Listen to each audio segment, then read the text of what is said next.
everyone, welcome to our Accounting 210. In this video, I want to talk about IRR. So we calculated the IRR. We said how do you get IRR is you list the equation to let the NPV equals to 0. But you don't use the discount factor because you don't know what is the rate. So you have to get the factor first. And then once you get a factor, you either look at the table A, you look at table B, you find the factor. I just make up a number. I say here the factor is 4.212, and then it's 5 years. Then you look up, you find out that the rate is 6%. So that will be your IRR. IRR is different from RRR. So RRR is the required rate of return. That's the discount rate we are using in these tables. IRR is the internal rate of the return, is the return for this specific project. So let's say you borrow money, okay? So let me just use this backside. You borrow money, okay? You borrow money. You borrowed $1 million from the bank. The bank give you money for free. Most likely no, right? Bank will say you have to pay me interest. So just to make up a number easier, bank said you have to give me 10% as interest. That then 10% we call it required rate of return. So this is RRR. This will be your discounted cash flow. This will be your discounted cash flow. So why? Because if you borrow 100, so next year it has to be at least 110 because of this 10%. So we use this 10% as our discount rate to discount this 110 to 100. So this 10% is the required rate of return. Is the required rate of return by the bank.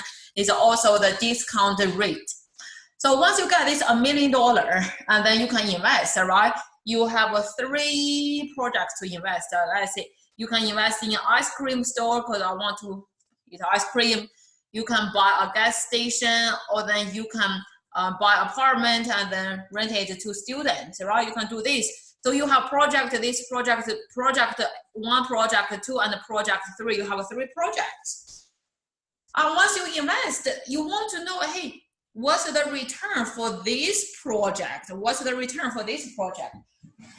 After you run this business, 3, 4, 5 years, you got money, you lose money, or whatever. But at the end, you want to know, hey, what's the return for this specific project?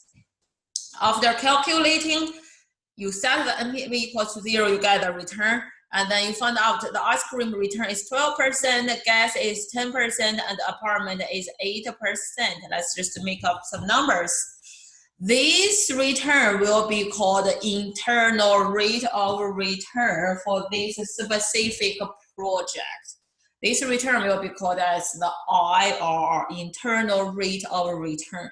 So your IRR for ice cream is 12%. The IRR for gas is 10%. The IRR for apartment is 8%. We want the return to be larger. That means the return for this specific project is good. And we require at least the return has to be at least 10%. Why? You borrow the money at 10%.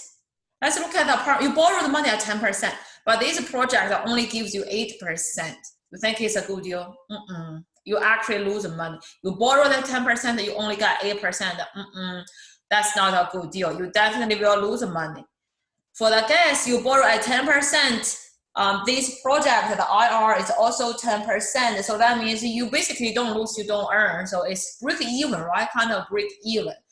So we can take it if we have no other projects. Our minimum requirement is it's equal to the required rate of return. Ice cream store, you borrow money at 10%, you invested, you got 12%. Good deal, right? So you got net kind of 2%. So we should invest in this project. So for IRR, make sure you know how do you get the number. You set the equation to let NPV equals to 0. You look up to find the return. Second is how do you interpret it? That's the specific return for that specific project. Higher means better, and our minimum requirement is at least the same as your RRR. Okay, I'll talk about this question in the next video. Let me know if you have any question. Thank you.